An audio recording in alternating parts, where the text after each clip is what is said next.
Olá, vamos dar continuidade às nossas aulas sobre fisiologia do osso e metabolismo ósseo. Eu me chamo Carolina Mosini, eu sou fisioterapeuta e sou uma amante da fisiologia. E hoje a gente vai conversar sobre calcificação e ossificação. Então vem comigo e confere essa aula. O processo de calcificação ele inicia quando a gente tem secreção de duas substâncias, de substância fundamental, proteoglicanos, pelos osteoblastos e também de moléculas de colágeno, que são os monômeros de colágeno. E falando destes monômeros de colágeno, o que acontece com eles? Eles aqui vão formar as fibras colágenas.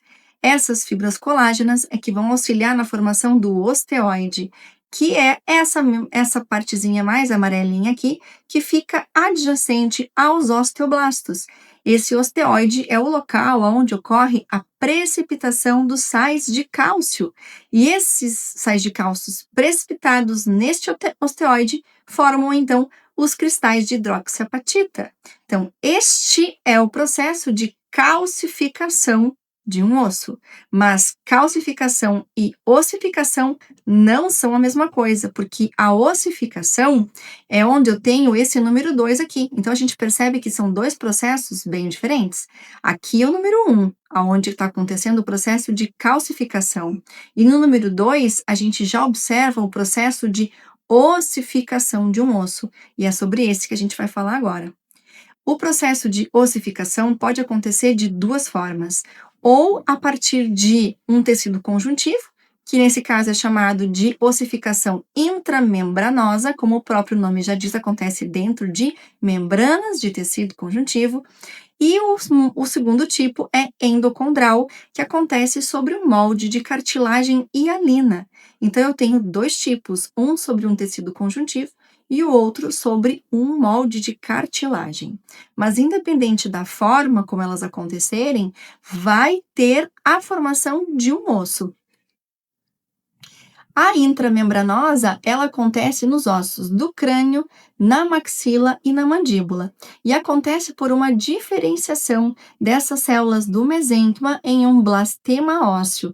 E esse blastema ósseo vai trazendo todas as células osteogênicas que vão se diferenciando em osteoblastos e formando, então, o tecido ósseo primário, que na sequência vai ser substituído por um secundário.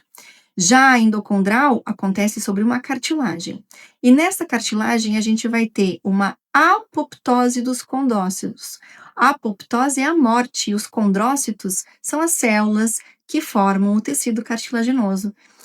Essa apoptose vai deixar algumas cavidades internamente, lá nessa estrutura cartilaginosa. Isso vai sendo gradualmente invadido por um vaso sanguíneo, trazendo células osteogênicas que vão se diferenciar em um osteoblasto e que vão começar, então, a depositar uma matriz de osso sobre a cartilagem que está sendo gradualmente calcificada.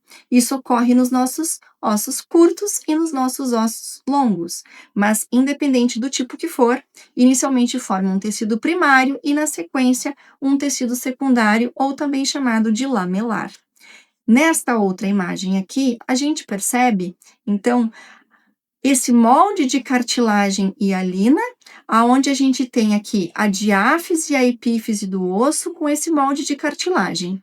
Esse molde de cartilagem, ele vai sendo gradualmente sendo descalcificado, ele é descalcificado porque ele não é osso, e ele vai sendo gradualmente calcificado. E é invadido, então, por um vaso sanguíneo, como a gente comentou, inicialmente nessa região da diáfise, formando, então, um centro primário de ossificação, e, na sequência, quando isso começa a acontecer na epífise do osso, eu tenho um centro secundário de ossificação, quando acontece nessa região das epífises ósseas. Então, aqui é uma lâmina do processo de ossificação, onde no número 1 a gente tem a zona de repouso, onde a gente tem, então, esse molde de cartilagem hialina, né? No número 2, a gente mostra essa proliferação, né, do condrócito, aonde ele fica mais enfileirado, eles se organizam em série, né, ao longo do eixo longitudinal desse osso, né?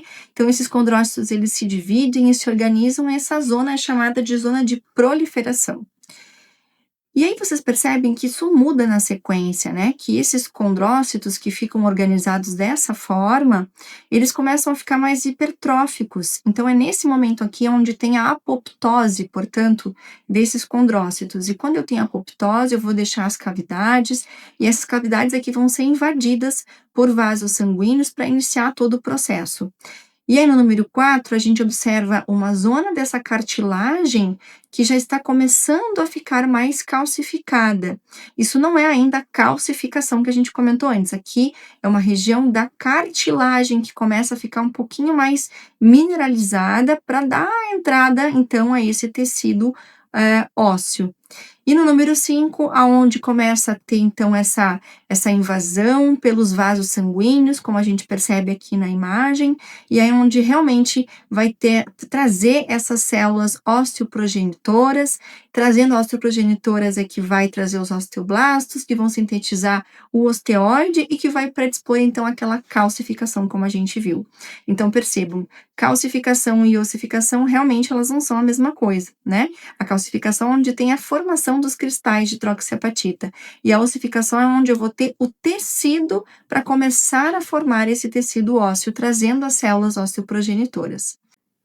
Então, aqui algumas curiosidades sobre hormônios que podem interferir nesse processo de ossificação endocondral, que é o processo que ocorre a partir de um molde de cartilagem. Então, nos hormônios sexuais, a gente vai dar destaque aqui para o estrógeno, porque o estrógeno ele vai inibir o crescimento destas células cartilaginosas da epífise dos ossos longos. Enquanto estiver ainda essa marcação desta linha epifisária em um raio-x, significa que a criança ou adolescente ainda pode crescer. Quando essa lâmina aqui não existe mais, ou seja, ela se consolidou, não tenho mais molde de cartilagem e alina para ossificar e se transformar em osso. E o estrógeno, ele interfere nesse crescimento dessas lâminas cartilaginosas da epífise dos ossos longos, fazendo um fechamento precoce dessa região.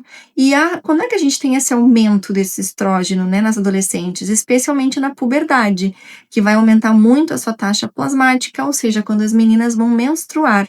Então, quando as meninas menstruam e tem um aumento desse estrogênio, significa que essa linha epifisária ela vai ser fechada precocemente e, portanto, as meninas não crescem mais. Mas os estrógenos, eles são mais potentes do que os andrógenos, que é o seu equivalente nos meninos.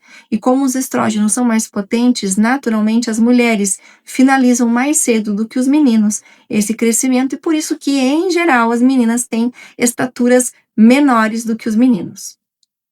E um outro hormônio aqui que também pode interferir é o GH, que é o hormônio do crescimento, né? Que ele é um hormônio muito ativo para o crescimento do esqueleto, estimulando o desenvolvimento dessas células endocondrais, ou seja, me dando um molde de cartilagem para formar osso, né?